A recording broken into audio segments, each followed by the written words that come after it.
বন্যার ফলে খানাকুলে ভেঙে যাওয়া বাঁধ ও ক্ষতিগ্রস্ত চাষের জমি পরিদর্শন করা হলো জেলা পরিষদের পক্ষ থেকে। শুক্রবার খানাকুলের অরুণ্ডা পঞ্চায়েতের কেদারপুর এলাকায় পরিদর্শন করেন তারা। জানা গেছে, গত বন্যায় মুন্ডেশ্বরী নদীর বাঁধ ভেঙেছিল ওই এলাকায়, আর তার জেরে চাষের জমিতে বড় বড় গর্ত হয়ে বিঘার পর বিঘা জমি বালিতে ভরে যায়, যার ফলে সমস্যায় পড়েন এলাকার কৃষকরা। চাষ জমিগুলির পাশাপাশি মুন্ডেশ্বরী নদীর বাঁধ যাতে দ্রুত সংস্কার হয় সেই দাবি নিয়ে কৃষকরা স্থানীয় পঞ্চায়েত থেকে শুরু করে বিডিও অফিসে দরবার করেন। জানা গেছে, কৃষকদের সমস্যার কথা ভেবে ইতিমধ্যেই শুরু হয়েছে বাঁধ মেরামত ও চাষের জমি থেকে বালি সরানোর কাজ। সেই কাজ খতিয়ে দেখতে এদিন খানাকুল ১ নম্বর পঞ্চায়েত সমিতি সভাপতি সহ সভাপতিকে নিয়ে জেলা পরিষদের পক্ষ থেকে এলাকা পরিদর্শন করা হয়।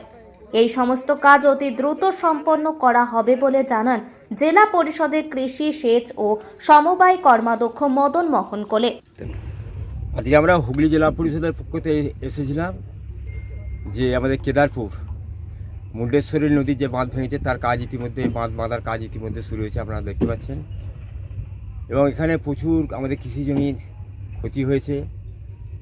কিছু না আই এস্টিমেট চোখে দেখে যেটা বোঝা যাচ্ছে যে প্রায় 40-50 বিঘে জমি একদম ভেঙে গেছে এবং সেগুলো পুকুর হয়ে গেছে, জল হয়ে গেছে একদম। সেখানে চাষিরা চাষ করতে পারবে না বলে তারা যেমন সরকারি উদ্যোগ গ্রহণ করেছে, পাশাপাশি কৃষকরা এই আলুর মরশুমে তারাও চেষ্টা করছে। জমিতে যে বিশাল পরিমাণ বালি পড়েছে তারাও কিছুটা সরাবার চেষ্টা করছে। এবং আমাদের জেলা প্রশাসনের পক্ষ থেকে আমরা চেষ্টা করছি যাতে সেই বালিকে সরানো যায় এবং আগামী দিনে যে পরিকল্পনা আমাদের, যেই পুকুরগুলোকে যেমন তেমন করে উপযুক্ত করে দিতে হবে চাষিদের জন্য। আর একটা রেলাই সেন্টার, সেটা সম্পূর্ণ গুঁড়িয়ে গেছে, তার ঘরের অস্তিত্ব নেই, পাম্প ঘরের কোনো অস্তিত্ব নেই এবং পাম্পেরও কোনো অস্তিত্ব নেই। ইতিমধ্যে সরকারি লেভেলে চিঠিপত্র আমাদের হয়েছে। আমরাও চেষ্টা করছি যে দ্রুততার সাথে যদি আমরা আরএলআইটা করে দিতে পারি তাহলে অন্তত এই এলাকার কম বেশি 1000 চাষি সেখানে উপকৃত হবে। আজকে কোথায় এসেছিলেন? আজকে আমি এসেছি কেদারপুর, খানাকুল ব্লকের কেদারপুরে এসেছি এবং সেখানে মুন্ডেশ্বরী, প্রথমেই উল্লেখ করলাম যে মুন্ডেশ্বরী নদীর বাঁধ ভেঙেছে। আমাদের ইঞ্জিনিয়ার সাহেবরা আমাদের সাথে আছেন, এলাকার মানুষ যারা বলতে এসছেন যে কাজটা ভালোভাবে করতে হবে দ্রুততার সাথে, তারা আছেন। আমাদের পঞ্চায়েত সমিতি মাননীয় সভাপতি সম্ভব মাইতি, সহকারী সভাপতি সাহেব আছেন। আমাদের হুগলি জেলা পরিষদের আমার স্থায়ী সমিতির মেম্বার কাশীনাথ মণ্ডল, তিনি উপস্থিত আছেন এবং গ্রামবাসীরা তারাও এসেছেন যে কাজটা যেন আমরা ঠিকঠাক করতে পারি সেটাই দেখার জন্য আজ মূলত আসে। আপনার পরিচয়? আমি কর্মাধ্যক্ষ, হুগলি জেলা পরিষদ, কৃষি, সেচ ও সমবায়। আপনার নাম? মদন মোহন কোলে।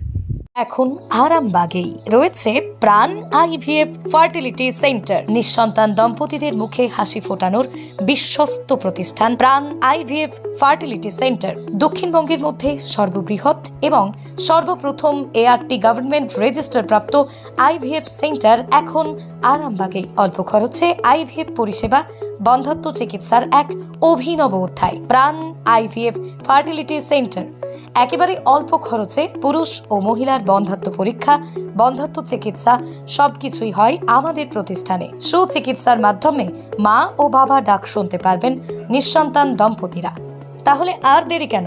আজই যোগাযোগ করুন প্রাণ আইভিএফ ফার্টিলিটি সেন্টারে। ঠিকানা বসন্তপুর, আমতলা, 2 নম্বর রেলগেট, আরামবাগ, হুগলি। যোগাযোগ নম্বর 7865858781 অথবা যোগাযোগ করুন 7908098172 এই নম্বরে।